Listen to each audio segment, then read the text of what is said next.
Nesta vertente norte do castelo, nós encontramos durante esta intervenção arqueológica um conjunto de estruturas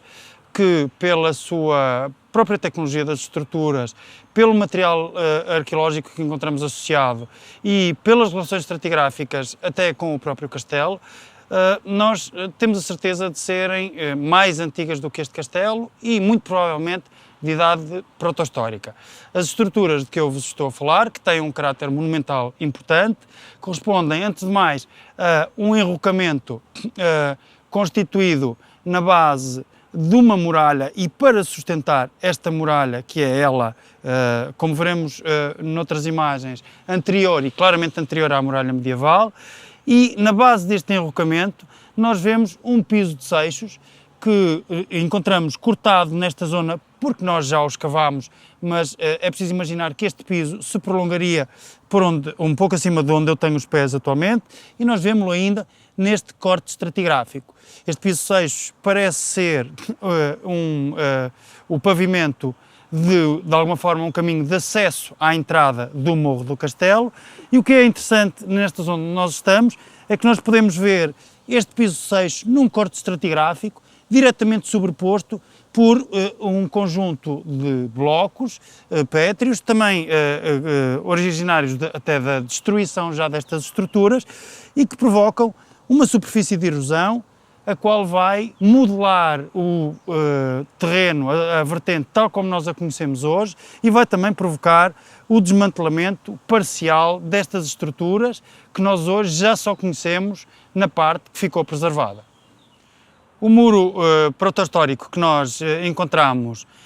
nas proximidades imediatas da muralha medieval de Leiria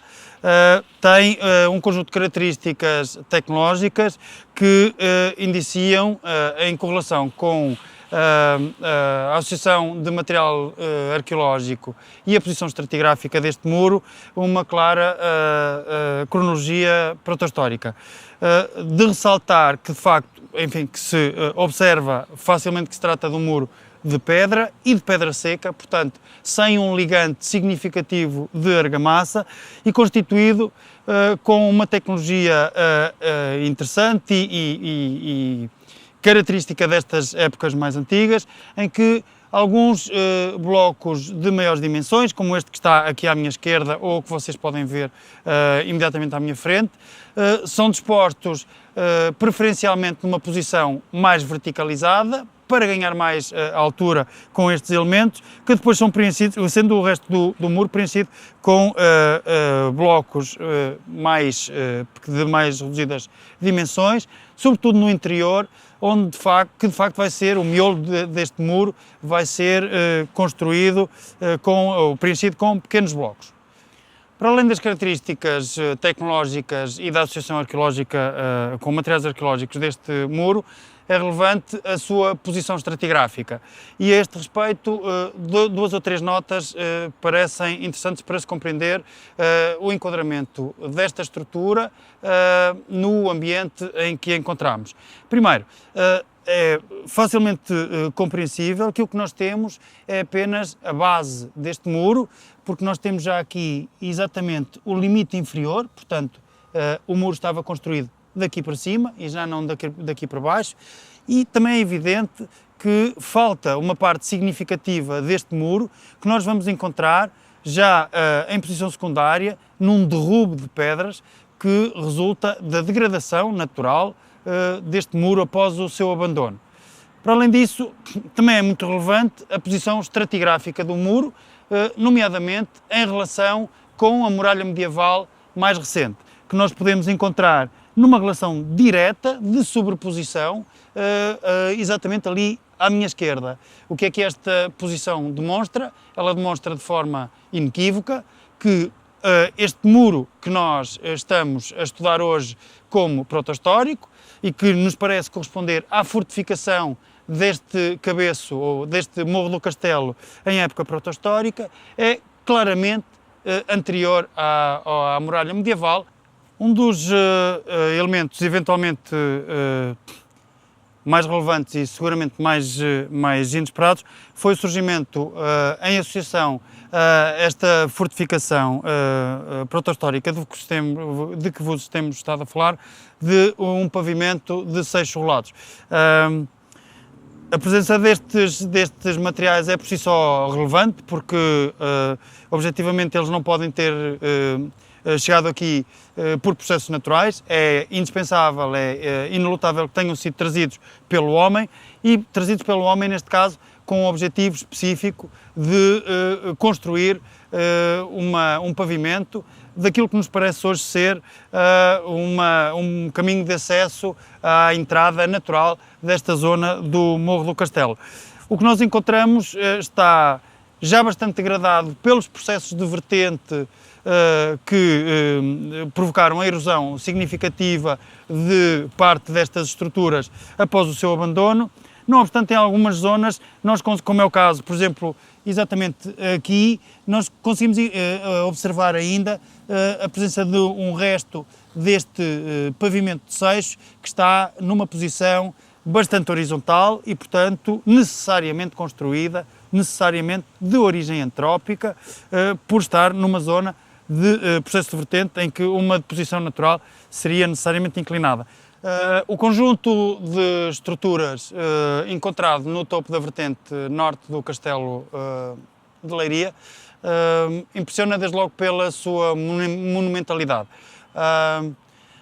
O importante, se calhar em termos de interpretação arqueológica desta monumentalidade, tal como lhe chamaríamos hoje, é que de facto ela reflete necessariamente um investimento importante na construção destas estruturas, e um investimento importante implica uma sociedade, uma comunidade capaz de dispor do tempo de trabalho para construir estas estruturas e dos recursos necessários para as construir. Portanto, embora esta estrutura pétrea possa parecer à partida um caos de blocos, ela está, na verdade, organizada, como nós podemos ver um pouco mais facilmente neste setor, onde nós vemos um certo imbricamento até dos blocos que foram aqui dispostos, e também temos uma certa sensação de anéis concêntricos, primeiro nesta parte cá de baixo e depois ali em cima. Estes anéis concêntricos vão seguir o suporte do mesmo muro de planta subcircular que vimos lá em cima e que constituirá talvez uma parte da fortificação, talvez um torreão de entrada, de alguma forma um dos elementos defensivos do espaço habitacional que em época protohistórica seguramente ocupou o Morro do Castelo de Leiria. Portanto, o relevante aqui é ver, por um lado, o investimento feito pela comunidade que ocupa este local na construção destas estruturas que são talvez defensivas, mas também talvez tenham uma intenção de impacto cénico e visual, até para quem chega, e relevante é também colocarmos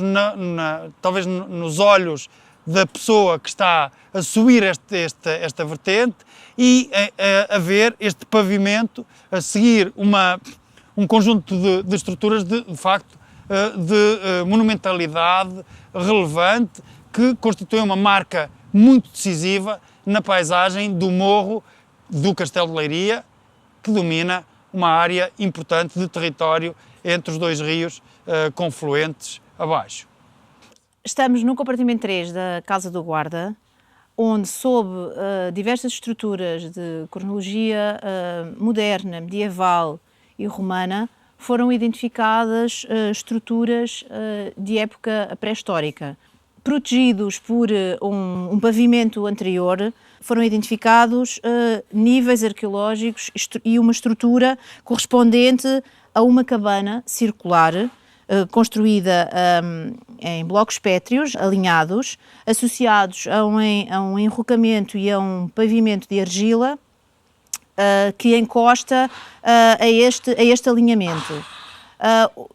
Toda a restante área seria constituída por barro cozido, compactado, e, sensivamente ao centro, foi identificado o resto de um pequeno forno, onde ainda se conseguia ver os arranques das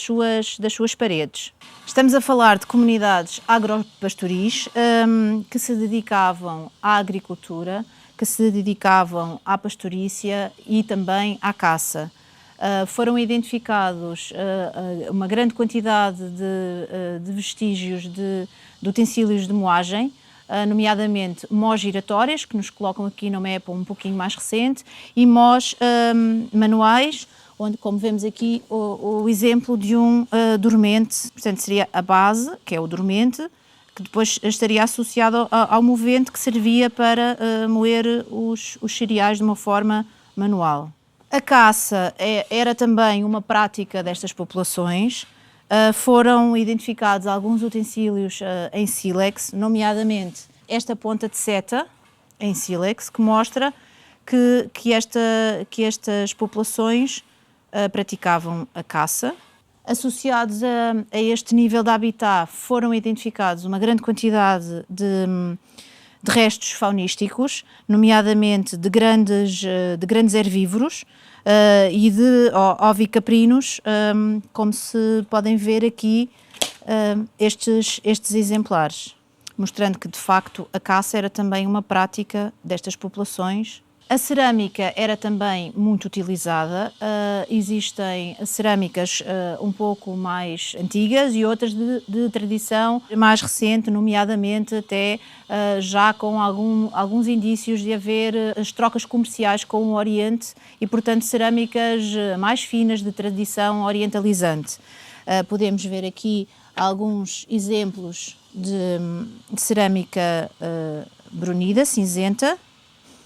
Os vestígios protohistóricos encontrados até ao momento são bastante importantes, significativos do ponto de vista científico, do ponto de vista da investigação, e abrem-nos muitas portas para o futuro